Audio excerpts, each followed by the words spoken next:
menunda-nunda sesuatu yang sebenarnya penting banget untuk rakyat. Ya, jadi nggak heran ya kalau pada akhirnya rakyat ini sampai turun ke jalan untuk dipadamkan. Tapi ini beneran langkah berani dari partai politik atau cuma trik karena partai udah panik, takut makin dikejar sama rakyat? Kalau DPR terus-menerus mengundur, rakyat jadi makin percaya kalau DPR ini hanya mau jagain koruptor, bukan jagain rakyat. Halo guys, welcome back to Cookies and Cream Media, di mana berita viral kita bahas sambil nyemil, bukan nyinyir.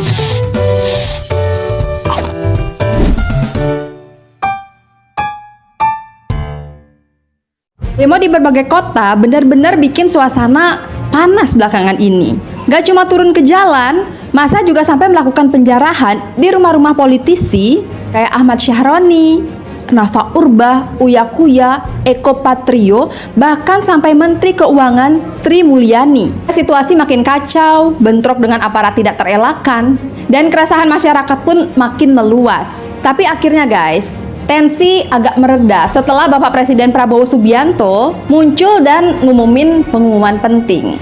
Tunjangan DPR dicabut dan perjalanan dinas DPR ke luar negeri dihentikan sementara. Nah, di video kali ini kita akan ngebahas kenapa sih demo itu bisa meledak sedemikian luasnya, apa isi keputusan Bapak Presiden Prabowo, komentar Mahfud MD, dan sikap-sikap yang diambil partai politik PAN dan Nasdem guys.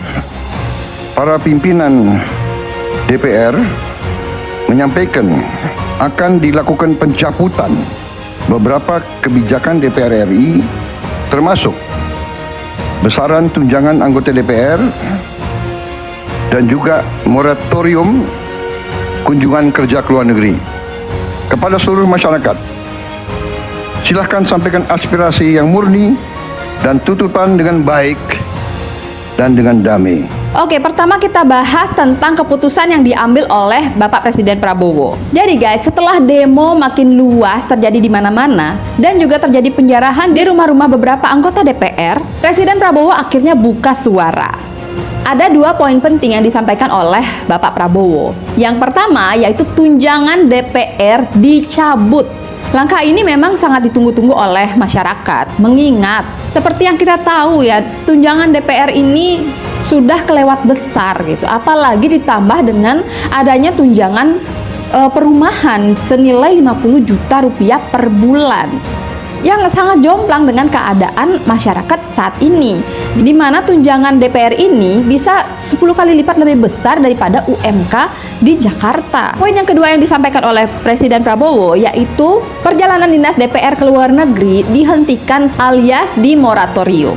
Ya, jadi nggak ada lagi alasan dari para anggota DPR untuk pelesiran ke luar negeri yang berkedok kunjungan kerja yang sering dinyinyirin juga oleh para netizen. Tapi Bapak Presiden Prabowo juga tegas ngingetin ya, kalau demo ini sampai berlanjut dan anarkis, ada penjarahan dan perusakan fasilitas umum maupun pribadi, aparat akan bertindak tegas. Jadi pesan utama yang ingin disampaikan oleh Presiden Prabowo adalah masyarakat boleh demo, tapi jangan sampai membuat negara ini chaos. Oke, tunjangan DPR dicabut dan kunjungan kerja ke luar negeri dihentikan. Tapi apakah ini merupakan solusi jangka panjang atau cuma pemadam kebakaran sementara?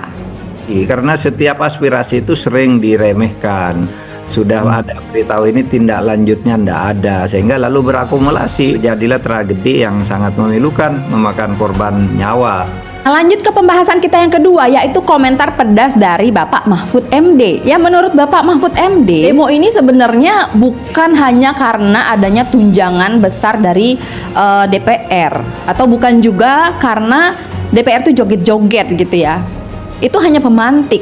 Ini sebenarnya terjadi karena akumulasi dari kekesalan rakyat yang mana selama ini aspirasi rakyat itu tidak pernah didengar oleh para anggota dewan ini. Ya bayangin aja gimana tiap kali rakyat ini protes, sering banget ditanggapinya dengan bercandaan doang atau komentar-komentar yang malah bikin rakyat itu sakit hati ngedengernya.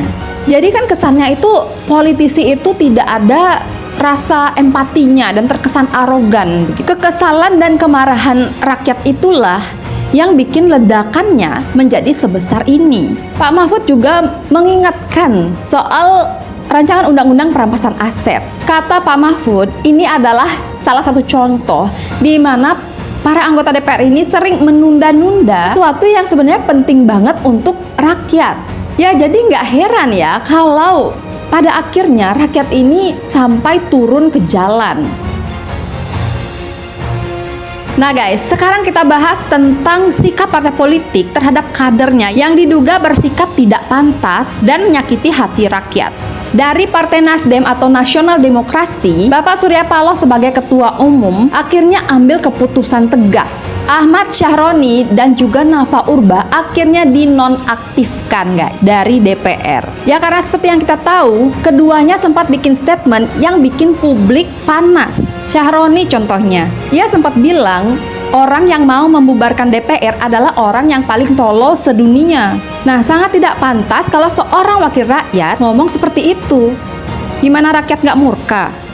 Nafa Urba juga sempat membicarakan tentang tunjangan yang dianggap nggak peka terhadap keadaan rakyat saat ini. Ujung-ujungnya dia minta maaf. Urba meminta maaf yang sebesar-besarnya atas setiap perkataan yang keluar dari mulut saya yang menyakiti hati masyarakat Indonesia. Kiranya ada pintu maaf yang besar untuk saya dimaafkan. Sekali lagi, saya mohon maaf sebesar-besarnya kepada masyarakat Indonesia.